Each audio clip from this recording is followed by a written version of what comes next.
Hello everyone, আসসালামু আলাইকুম। চলে আসলাম নতুন একটা রেসিপি নিয়ে।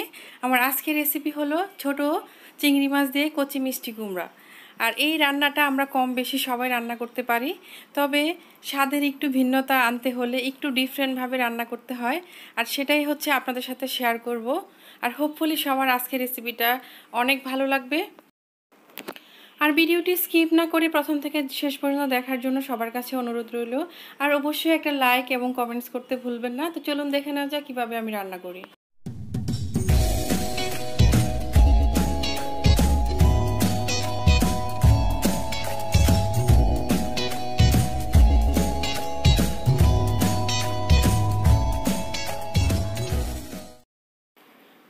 এখানে একটা প্যানে 1 চিমটির মতো আস্ত জিরা দিয়েছি, আর এটা একটু হালকা ভেজে নিব।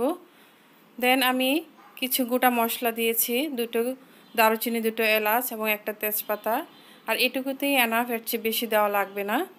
আর পরিমাণ মতো তেল দিয়েছি, আর তেলের পরিমাণটা একটু বেশি দিয়েছে যেহেতু এখানে আমি কোনো পানি ব্যবহার করব না, টোটালি পানি ছাড়া হচ্ছে আজকে রান্না করব। আর এখানে আমি নদীর ছোট চিংড়ি দিয়েছি। আর এই ছোট চিংড়ি মাছ যে কোনো ভাজিতে দিলে কিন্তু এটার টেস্ট দ্বিগুণ বেড়ে যায়, কারণ নদীর মাছগুলো খেতে কিন্তু অসাধারণ লাগে। আর আমি হচ্ছে এখানে একটা আস্ত রসুন কুচি দিয়েছি, আর 3 থেকে 4টার মতো পেঁয়াজ কুচি দিয়েছি। আর এটা যখন হালকা ব্রাউন কালার হয়ে আসবে তখন আমি মশলা অ্যাড করব। আর আজকের রেসিপিতে আমি মশলার পরিমাণটা কম দিব। এখানে 1/2 টেবিল স্পুনের মতো হচ্ছে হলুদ গুঁড়ো, একদম 1 চিমটির মতো মরিচ গুঁড়ো, আর 1/2 টেবিল স্পুন ধনে গুঁড়ো, 1/2 টেবিল স্পুন জিরা গুঁড়ো দিয়েছি। জিরাটা আমি 3ভাবে ইউজ করব আজকে, 2বার অলরেডি দিয়েছি, শেষের দিকে আবার ইউজ করব। আর পরিমাণ মতো লবণ দিয়ে এটা হালকা ভেজে নিব। আর মশলাটা কষানোর জন্য অল্প একটু পানি দিব। যখন মশলাটা ভালোভাবে কষানো হয়ে যাবে এবং পানিটা শুকিয়ে আসবে তখন আমি হচ্ছে কেটে রাখা মিষ্টি কুমড়াগুলো দিয়ে দিব। আর এই রেসিপিটা রান্না করার জন্য এরকম কচি মিষ্টি কুমড়া অবশ্যই নিতে হবে। আর মিষ্টি কুমড়াটা আমি কিছুটা চামড়া রেখে কেটেছি। কচি মিষ্টি কুমড়ার চামড়াটা ফেলতে হয় না, পারলে আমি অনেক সময় পুরোটাই রেখে দেই, তাতে খেতেও ভালো লাগে, ভিটামিনটাও থেকে যায়। এখন ভালোভাবে নেড়ে চেড়ে মশলাটা সুন্দর করে মাখিয়ে দেন আমি হচ্ছে ঢাকনা দিয়ে ঢেকে দিব। আর ঢাকনা দিয়ে ঢেকে দেওয়ার পরে কিন্তু অনেক পানি উঠে আসবে, যেহেতু কচি মিষ্টি কুমড়া, এখানে কিন্তু এক্সট্রা কোনো পানি দেওয়ার প্রয়োজন নেই। আর এখানে আমি 3টার মতো কাঁচামরিচ দিয়েছি। আপনারা যদি একটু ঝাল ঝাল খেতে চান তাহলে কিন্তু কাঁচামরিচটা মাঝখান থেকে ছিঁড়ে দিতে পারেন।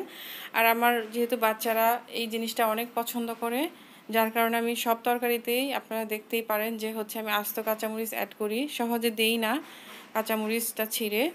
আবার মরিচের পরিমাণটাও একটু কম দিই, শুকনা মরিচ বিশেষ করে। এই যে দেখেন পানিটা দিয়েই কিন্তু আমার মিষ্টি কুমড়াটা একদম সিদ্ধ হয়ে গিয়েছে। আর শেষের দিকে কিন্তু 1 চিমটি পরিমাণ আমি চিনি অ্যাড করেছি, কারণ মিষ্টি কুমড়াতে একটু চিনি অ্যাড না করলে কিন্তু খেতে ভালো লাগে না। মাশাআল্লাহ দেখেন একদম কালারটাও সবুজ আছে এবং দেখতেও কিন্তু অনেক লোভনীয় লাগছে। এই তো আমার মিষ্টি কুমড়াটা কিন্তু অলরেডি শেষের দিকে হয়ে গিয়েছে। লাস্টের দিকে কিন্তু আমি একটু জিরে গুঁড়ো দিয়েছি, আর একদম শেষের দিকে ধনেপাতা দিয়ে আমি কিন্তু এটা উঠিয়ে নিব। মাশাআল্লাহ দেখেন কালারটা কিন্তু একদম অটুট রয়েছে, কোনো ধরনের কিন্তু হেরফের হয়নি। আর এইভাবে কিন্তু আপনারা বাসায় ট্রাই করতে পারেন, স্বাদের অনেক ভিন্নতা আসবে আর বাসায় সবাই অনেক পছন্দ করবে। তো হোপফুলি আজকের রেসিপিটি আপনাদের কাছে অনেক ভালো লেগে। আর অনেক আপু ভাইয়ারাই আছেন আমার ভিডিও দেখেন, সুন্দর সুন্দর কমেন্টস করেন, লাইক দেন, তাদেরকে অসংখ্য ধন্যবাদ।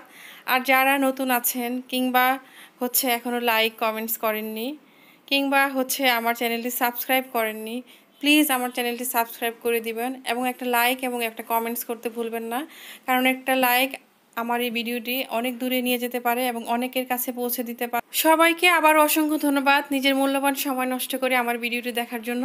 তো সবাই ভালো থাকবেন, সুস্থ থাকবেন। আল্লাহ হাফেজ, আসসালামু আলাইকুম।